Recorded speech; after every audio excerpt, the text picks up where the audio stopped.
folks. Now, a slight preamble before I start on this. This is not going to be Custer's last stand. I'm trying to go into areas which will show how traditional media, I'll be given the limited time, concentrate on two facets of traditional media, newspapers and women's magazines. And we will explore how, if this media, if traditional media analyzes and appreciates where it can grow and where it can maximize revenue, it can win through the battle. And also, we have to deal with a phenomenon which is currently known as attention economics in the era of information abundance. Two other things. Donald, I definitely will make this a ruthlessly practical presentation for two reasons. Chairman Karti has already threatened me that he'll sulk and go to the spa if I go to get too intellectual. And secondly, we have to go into a very complex topic, so we'll choose not everything but certain key factors. And what I'm going to share is approaches and models which I've researched and created for the past 15 years to address this issue. Now, we are dealing with an industry where we have a then and a now. Then we had information scarcity, now information abundance. It was a seller's market. Yep. It was a seller's market, now it's a buyer's market. The business power came through sales push, now essentially through marketing and innovative strategies. Now, let's explain the concept of information abundance and attention economics. This information and channel abundance is precipitating this attention economics. Abundance of information and entertainment options is also causing scarcity, for it consumes the time and attention of its recipients. Kenny has just shared the kind of things AirAsia is doing to reach out to various segments of audience. So for an average member in the audience, you can see how many points he or she is being reached on an F from. Now, this is consuming a huge amount of time and attention for us, so it's causing us to recoil. We are becoming hyper selective.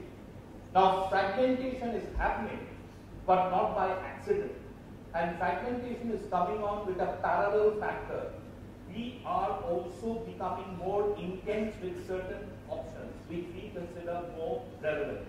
And it's also facilitating a thing called the kinship economy and proxy experience. Now let's look at this concept further. We have now better informed, confident audience groups, conscious of their own needs and priorities, who deploy or ration their media time accordingly, sacrificing or avoiding what to them is less relevant. So, what is the revised equation? Traditional media in Malaysia, thankfully, is still relatively strong, but increasingly conceding share of time to web content, digital and social media channels. What is the threat here? By conceding share of time, we are increasingly compromising share of ad revenue. Now, ignoring the turbulence and the urgent need to change and or evolve is equivalent to suicide. Now, what do the print media need to do? Let's look at newspapers first. What is the potential route forward? And in the newspaper organization, we need to involve the editor. The editors also, not just the ad sales people. The editors also manage the brand, the media brand. And you can see, in spite of all the push we have tried, there are two sectors not represented among the groups attending this conference. We don't have any editors and we don't have many account planners here because they needed to hear this conference. Now, among our newspaper folk, the first step is both editors and ad sales need to eschew, I'm using two difficult words because they are the most appropriate words here, recalcitrant, because Dr. Mahathir uses this term very often. George Soros considered him recalcitrant because he was ultra-stubborn. Now, scrutiny is a special word which is carefully used because it means ostrich-like. You're familiar with canine, dog-like, feline, cat-like, corvine, crow-like. Scrutiny is ostrich-like. And this is the major problem we are facing particularly in the newspaper industry. Our editors and many of our business people have the scrutiny attitude of putting their head in the sand. The reality. Also, I don't want to leave out something. Many of our IT people are not growing to the level of CIOs. And yesterday, Heidi, sitting on the flight next to me, explained the point is, important fact that some of this work are parallel activities are not IT activities, they are conceptual activities. And the IT people need to move up to the level of being CIOs rather than just remaining IT. It's not IT functions. Next thing is, we need to sincerely assess something. Now, you people use a lot of Boston consultation group models. This is one model which we all need to understand. It's a different type from the question mark, star, dog, cat, cow, and dog factors. All newspaper channels and magazine channels, I'm talking print media, concentrating the limited time I have on these two, newspapers and women's magazines. They each need to assess in their industry and in their own bailiwick, where the segment they are operating, what is the degree of change required, is it high or low, and what is the degree of turbulence required. Unfortunately, and I sit on the editorial board of the paper also, there is a huge amount of resistance to realizing what needs to be done. Now, the gentleman just asked a question, what does Air Asia plan out for traditional media when it does its media mix analysis? One of the questions I want to put back to you, sir, is that traditional media are not doing enough to protect themselves by analyzing what Air Asia needs. It's a two-way traffic, and that's the area where we need to work on. Second important thing is we have to go back to newspapers, magazines need to understand the brand value. All media vehicles, whether it be a newspaper, magazine, TV channel, radio channel, they are all essentially brands with a franchise.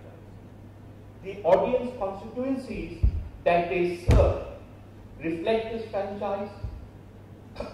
The income level, the audience numbers, the socioeconomic profile, the reading profile, these factors define the franchise. And the content generates and consolidates this franchise rapport between the medium and its audience. Media brands thus develop equity, which can then be leveraged to drive the pricing, distribution, advertising, and revenue activity. This equity is not constant. It can fluctuate over time. It is influenced by evolving market conditions, competition, the socio-economic situation, the publisher's priorities and policies, and ability to respond to challenges. The success of a media brand is defined by its ability to retain and consolidate this franchise and equity capital. And revenue can come through and can grow despite all the challenges of other media and inclusion and disruption. If you can understand, appreciate, and know how to grow your equity, market your equity. Next factor. The newspapers and print magazines, particularly women's magazines, must recognize, now newspapers specifically must recognize and accept the altered status. Most of us in this room who are 35 plus have grown up in whatever cities in Asia, seeing our fathers and grandfathers read the paper in the morning with 2 cups of tea. Even God couldn't break into their concentration that time. It was a must, whether it was the Straits Times in Singapore, New Straits Times in Kuala Lumpur, South China Morning Post in Hong Kong, or the Times of India in Bombay, did not matter. That paper was monopolistic. It brought the news. and it brought credible news. No one could entertain or entertain any other thing during that time. That newspaper has moved from a monopolistic situation to a challenger brand status. It has to review its role and efficacy as an information content provider in an environment where they are competing for share of leadership time.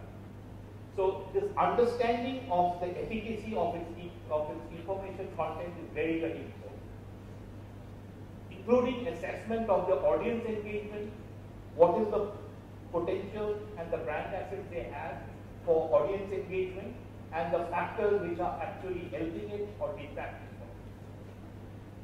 Also, they need to understand that this content and engagement models must be executed beyond print. It cannot be restrained to print only, across modes, and need not be just an online site, Facebook, Twitter, other forms of engagement. You have a brand which is going to engage in various ways. One needs to understand. Now, this diagram exactly represents us. We are in the center of multiple options, and we therefore have become very, very hyper conscious of where we spend and ration our media time, what influences we allow to seep in and what we keep out. So it is necessary for the newspaper to understand the media portfolio of the audience by socio-economic class. If you want to succeed, you have to understand it not in general but by socio-economic class. You have to get the role of your specific newspaper in this portfolio. And there are tools which I have developed over the last 10-15 years which have helped me execute this task across markets. And recognize the mode of entry into this portfolio. So here we have, let's say, a person who's sitting in the middle, exposed to all these options, traditional media, other digital, social media channels, content, outdoor, and the newspaper is playing a specific role. We need to understand what is the role in the portfolio by socioeconomic class and in what form is it entering. You can see from the approaches which savvy marketers like AirAsia, Nestle, Unilever are executing now. You have to choose in which form you are addressing or entering into the audience's media pool. This is one of the tools which I found very useful. It doesn't cost an arm and a leg, it just cost me $3,000 to create this. I'm just using this as an example. To avoid sensitivity, I'm using some past example and which is not relevant to the Malaysian market. You can understand this. When after transfer back to Asia with CNBC, I was told that the media planners do not understand the difference between BBC, CNN and CNBC. They are all seen. They use the Cantonese word viral channels which just reach those information stuff. So the average media planner who was between the age group of 25 to 35 did not understand what is the value, because at the first tier level CNBC had much lower numbers than say the broad-based CNN and BBC. Now it just took me $3,000 to add a small questionnaire on the back of facts, which allowed me to create a multi-scaling factor where you find 4 parallel binaries: Asian perspective, US European perspective, in-depth business financial information news, and more general and political information and news. And we could easily show, simple thing, we could show that Wall Street Journal Asia and CNBC played a particular role in Asian perspective business information, whereas CNBC had more general political information news and US European perspective. And this I've done exactly after the Gulf War, so a very high impact. Now this kind of thing can be done for Malaysia also, and I'm actually doing one at the moment. We'll be able to share it in the next 45 days. But this is the kind of simple tool which helps both the advertiser, the brand manager, and the media planner understand what we are doing to sell the media. And the editorial staff also can understand where, what kind of role their medium is playing in the market. Another important thing is understanding the media brand equity. While working on Unilever accounts and Nestle accounts in my early salad days in the advertising industry, we were trained on brand equity. That brand equity is not just a loose term. Unilever particularly has a fantastic treatise on how they achieve brand equity. It's not just an overall factor, there's a packaging equity, the brand, the name of the product, the distribution, the way the distribution system has penetrated not only urban India or urban China, but all the nooks and crannies, small villages. So, having understood that, about 15 years ago, I worked out a simple, but this is the first year of the equity model for media brands. And this can be applied across press, television, magazines, internet, digital social media, content equity, audience volume equity, audience profile equity, distribution equity, pricing equity, functional equity. Now, when I launched the Forbes edition internationally, I used profile equity. What is the kind of reader? When I was marketing MTV, I used the factor of the relational equity, how the people relate to MTV. Economist, which I was writing till about a year and a half ago, essentially it's a factor of content equity, and I'll show you the model. So, understanding the equity and creating brand assets and communication and sales tools around that will also help brand managers and advertisers understand what exactly are we selling. This is another model which I think I published once last year.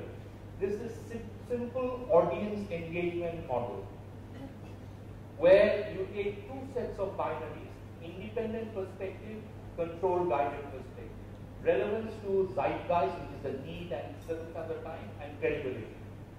Simple thing which will help you understand what is the engagement pool of the newspaper or a magazine or even an audiovisual medium at any given point of time. Let's take a look at the Economist, how I applied for the Economist.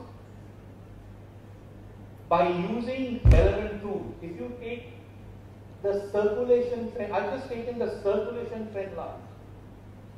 I've been promising my ABC board members that I'll be sharing a lot of the research I've done using circulation information. Here you can see, all I've taken is this model, and I'm using the circulation trend line for the Economist from 1976 to 2011. It tells a story. How, despite being an international perspective of business in Asia, it has managed to grow. The reason being, it's the most prominent print media which has survived the onslaught of digital social channels by maintaining continued engagement of its audience base through credible content, and it straddles two genres: business economic insights and current affairs and socio-political. It's not a business magazine. It straddles two genres: business economic insights and current affairs and socio-political. So it has high degree of relevance for ambitious PMEs based in the Asia Pacific, even though it's a point of view analysis that's coming from wider land. So the circulation grew by 76% even during the critical years of the internet onslaught. Now you take something closer. So here, the reason for this is it fell into that credible independent perspective and relevance to zeitgeist. So on this model, it would appear over here. It would appear over here on that corner.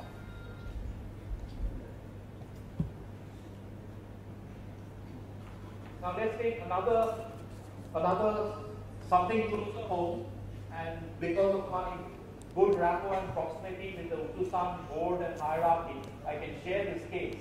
you can see how two very powerful players, Kutusan, the Sunday Vision, Ningguan, what is the story it is sharing over the last, say, 12 years, and how Cosmo and Cosmo has grown. Simple reason, because in this model, somehow Kutusan, which was here, has come down over here. So if you use some model very carefully, that same data which you reach outside may not mean anything, but if you place it or juxtapose it in the right perspective, it will come out with a lot of further insights. Now, another important thing, you all hear of a whole lot of factors like share of market, share of heart, share of mind. Last week, some of you attended this presentation by the Chief Marketing Officer of Coke, who was talking about how top FMCG brands nowadays give different kinds of media briefs. Reach, frequency, target, etc. are very much in the background. They talk about facets like connections, conversation, engagements, etc. Now for the newspaper industry, particularly mainstream newspaper industry, you need to monitor and assess a factor called share of conversation. Now I'll explain this in a simple way. The editorial, and I'm being very diplomatic, but you please read between the lines. Editorial policies and limitations of mainstream Malaysian newspapers allowed Malaysia Kini to break into and obtain a meaningful share of the conversation. Malaysian mainstream newspapers organized this. Malaysia Kini didn't have to do half the job. Right? And once it entered into that domain, once it put its foothold in, put its foot in the door, it worked onto a thing called the kinship economics. It makes you feel, I'm thinking, you, a common man, your voice is not heard. I'm giving you a platform to hear that voice. Right? And there are ways this kinship economic can be taken further. Take another case.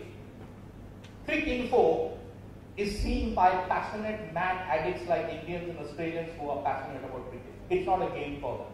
It's a way of life. Now, because of the reporting patterns of major newspapers, right from South China Morning Post to Times of India, Bombay, the cricket matches often happen too late, and the sports editor doesn't have the authority to change the pages which the headline, the front page and back page have. So the reporting often is not updated. The reporting is not very analytical. It comes 2 days later. Now, if you read the South China Morning Post, Straits Times, etc., which cover cricket very carefully, but the news is 2 days late. Now, Crick Info has not only become an important, let's say, a participator in the conversation, it dominates the conversation. Now, all newspaper channels need to understand that they have brand assets which can be used to dominate the conversation. To play a role in the share of conversation is very important. And the sales tools that we also need to use, the media planning and research tools that we also need to use, need to evolve. So this is something very, very important, the share of conversation. Now there are various tiers of share of conversation. We won't have time to do it in 30 minutes, but I'll try to write this, publish this an article sometimes I will do. Now an important thing I want to go in for magazines, and this is something I've worked on very carefully to take these criminal international college fees and school fees which I've been paying for the last 50 years, as do a lot of moonlighting while in England and in Singapore with a lot of women's magazines and channels. Now for Asia, I'm going to tell you something very important which we need to understand. Media planning and market strategies are not made like a monocosm outside of reality. You've got to understand the environment you're living in. Now, one common factor for almost 99% of the people in this room, none of our families were actually possibly living in the cities where we now operate. Be it Singapore, be it Hong Kong, be it Kuala Lumpur, be it Saigon, be it Bombay, anywhere. we are part of the third generation or second generation of people who came from other places and congregated in these economic epicenters, in this, let's say, urban agglomerations where business grew. So the first generation of people emigrating there went after Maslow's need hierarchy: food, clothing, shelter, etc. If you walk around Hong Kong, Kowloon side, the streets are named after districts of men and child. Even in Singapore, there are areas, if you know carefully, now it's altered, but in the late 80s, when I first started coming to the large city, people, the Chinese communities, were staying by ethnic subgroups. The Indian community, the Malayalis, lived differently from the Tamil community. The Punjabis, they were not seen as Indians, they were seen as Bombay and Punjabis, lived differently. That has changed. Now, the second and third generation, please understand one thing. There is societal integration, but they retain family values. One of the factors you will see is the immigrant looks back to the country as he or she left it 40 years ago, not realizing how it moved. But the second and third generation are more integrated into the society and ethos they have moved in. And they want more self-assertion, right to be heard. And that you can see very clearly both north and south of the causeway right now. Young Asian singles, an important factor, because I exploited this when I was a young Asian actor. You can stay home. In Western Europe, UK, America, as soon as you're 21, 22, you leave home. Here in Asia, a person, a single boy or single girl, can be 28 and 30 to still live with the parents. It's impossible among the land of the Marseillais and the wild. So they have higher disposable income. Desire for change or evolution is executed not in a confrontational way, but in a tactical way. And particularly women, increasing professional success and achievement, leading to dissonance about the amount of conformism they are forced into and the traditional acceptance. And there's this continuous fight amongst all of us who are very exposed or educated in the Western Occidental system, but have to operate in the Orient. So this is a very important model you'll find very, very useful when you analyze channels which are catering to women and for the modern Asian, say between the age of 15 to the age of 75. There is a binary between Western value orientation and traditional Asian values. There is some people who want more they have high dissonance with the status quo and desire to establish identity or individuality. But by and large, the Asian woman and the Asian youth want to operate phased but definitely change within the system. So you would have also, most of you would have seen a movie called Bend It Like Beckham. Bend It Like Beckham is not about football. It's about a Punjabi woman who's grown up in Southall, and Southall is more Punjabi than Ambala in India. It lives in the 18th century Punjab. It doesn't live in England, where the social systems are such. There's this woman who is a super football player and wanted to live her own life, has to fight against the system. Now please, I'm taking this example to tell you what women's magazines are.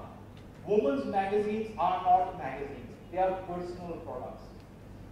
The woman, the typical Asian woman who knows that even if she's working, she has to get back home. She can't tell like the father, sorry, I'm too tired. She has to prepare food for the children, take care of the husband. She has to take care of, play tiddlywinks with the mother-in-law. Often be exploited as a sex object, punching bag, problem in the office, husband will use the punching bag, all these are realities. So the magazine becomes something else. It is not a magazine, it's a personal product. Going on to the equity model, what is the consumer's equity with the brand? For today's Asian woman, some of these film and lifestyle magazines are much more than reading material. They have cathartic value. When the woman, the average woman reader, is not reading the magazine. She is empathizing with the content. The ad over there, the H&M ad, the fashion ad, is not an ad. It is not an advertisement. The advertorial is not an advertorial. It is wishful thinking. I want to see myself in that.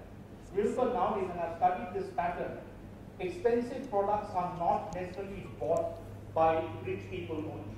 Even the junior most clerk buys at least 2 products a year, which helps her recognize her own self-esteem. I want to feel good. Right. So here, the women's magazine, the female magazines have tremendous value, and depending on the segment, 17 is hitting a different segment, Vogue, Cosmopolitan, and even our own magazines, the Asia Pacific Zone, have got tremendous impact. So they cater to the inner drivers.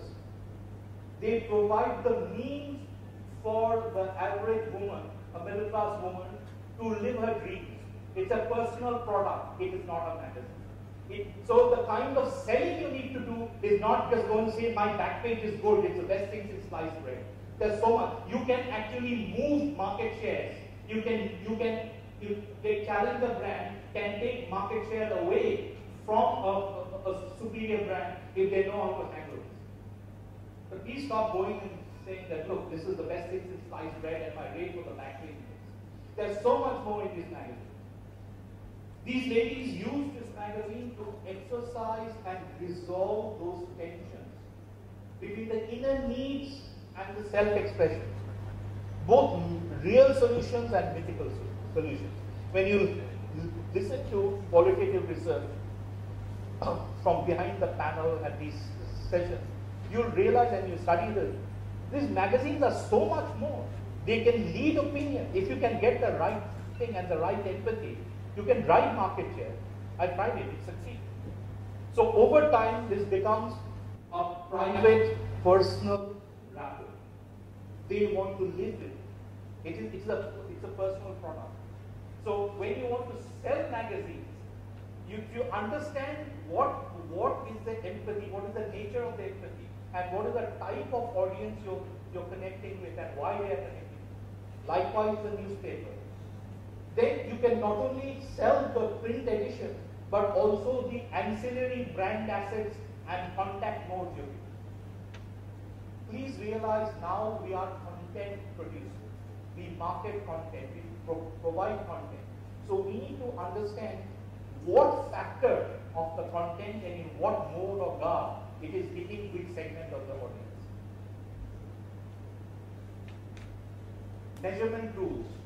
Now, unfortunately, the primary measurement tool that we still use is the impressions, the total reach, etc. That factor for print media only looks at who has read the mass. It doesn't, most of the research that we have. Some more advanced form, we get a few bit more. But static media, like print media, is usually judged by surveys which look at who has seen that mass. Dynamic media has impressions and time spent. Interactive media has impressions, time spent, engagement. Now these are simple blocks.